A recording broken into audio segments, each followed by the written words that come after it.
Buat teman-teman yang lagi mikir mau investasi emas, video ini cocok banget.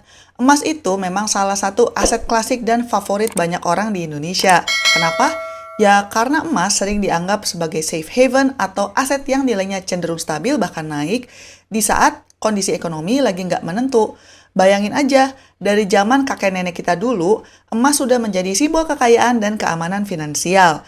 Investasi emas bisa dibilang relatif mudah dimengerti, bahkan untuk pemula. Tapi jangan salah, meskipun terlihat gampang, bukan berarti investasi emas ini bebas dari risiko. Kalau salah langkah, bisa-bisa bukannya untung malah merugi. Nah, di video kali ini saya akan membahas 5 tips jitu supaya pengalaman investasi emas kalian berjalan mulus dan mengurangi risiko kerugian. Tips yang pertama adalah pahami tujuan dan jangka waktu investasi emas kalian. Jadi, hal pertama yang wajib teman-teman lakukan adalah menentukan kenapa kalian ingin berinvestasi emas dan untuk berapa lama. Emas itu idealnya adalah investasi jangka panjang, misalnya 5-10 tahun atau lebih. Kenapa?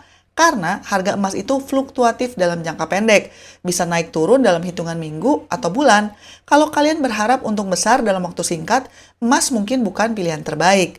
Tapi, kalau tujuan kalian adalah menjaga nilai aset dari inflasi, menyimpan dana pendidikan anak yang masih lama, atau dana pensiun, emas sangat cocok. Dengan menetapkan tujuan yang jelas, kalian tidak akan gampang panik dan terdorong untuk menjual emas saat harganya sedang turun. Ini adalah kunci mentalitas investor emas yang sukses, yaitu sabar dan fokus pada tujuan akhir. Jadi sebelum membeli, coba tanya dulu sama diri sendiri, dana ini untuk apa? Dan kapan akan benar-benar dibutuhkan? Jawaban atas pertanyaan ini akan menentukan strategi pembelian dan penjualan teman-teman ke depannya. Ingat bahwa investasi yang terbaik adalah investasi yang sesuai dengan rencana finansial kalian sendiri. Tips yang kedua adalah beli emas di tempat terpercaya dengan sertifikat resmi. Ini adalah tips krusial untuk memastikan emas yang kalian beli adalah emas murni dan bukan barang palsu atau emas dengan kadar rendah. Pastikan kalian beli dari distributor resmi yang kredibel, misalnya dari Antam, Pegadaian, atau toko emas besar yang sudah punya reputasi baik dan terjamin. Jangan mudah tergoda dengan harga emas yang jauh lebih murah dari pasaran, karena biasanya ini penipuan ya. Setiap emas batangan yang teman-teman beli harus dilengkapi dengan sertifikat keaslian atau nota pembelian resmi.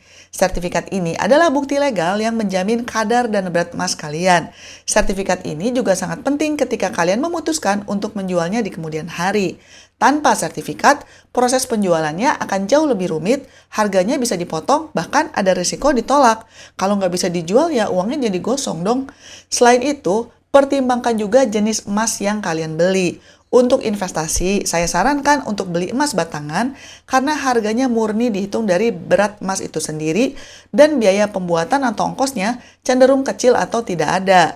Ini berbeda dengan perhiasan yang harga jualnya akan dipotong besar untuk ongkos pembuatan dan batu-batuan yang menyertainya. Tips yang ketiga adalah terapkan strategi cicil emas secara berkala. Mencoba menebak kapan harga emas mencapai titik terendah itu seperti mencari jarum di tumpukan jerami. Susah banget. Untuk investor pemula, biasanya mereka rugi karena menunggu harga turun drastis, tapi malah ketinggalan momen dan jadi membeli saat harga melonjak tinggi karena fear of missing out atau FOMO. Untuk mengatasi ini, teman-teman bisa menerapkan strategi yang disebut dengan dollar cost averaging atau DCA. DCA ini artinya kalian tidak membeli emas dalam jumlah besar sekaligus, tapi kalian membeli emas secara rutin dalam jumlah yang konsisten.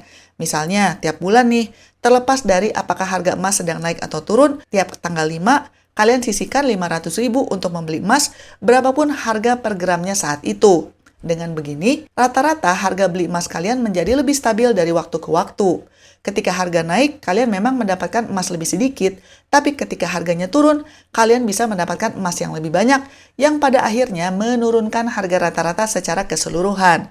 Ini adalah metode yang efektif untuk meminimalkan risiko membeli di harga puncak dan menjauhkan teman-teman dari kerugian karena salah membeli di waktu yang kurang tepat. Metode DCA ini sangat cocok terutama kalau kalian menyimpan emas dalam bentuk digital. Tips yang keempat adalah simpan emas kalian dengan aman dan pertimbangkan biaya penyimpanan. Setelah membeli emas, pertanyaan selanjutnya, mau disimpan di mana?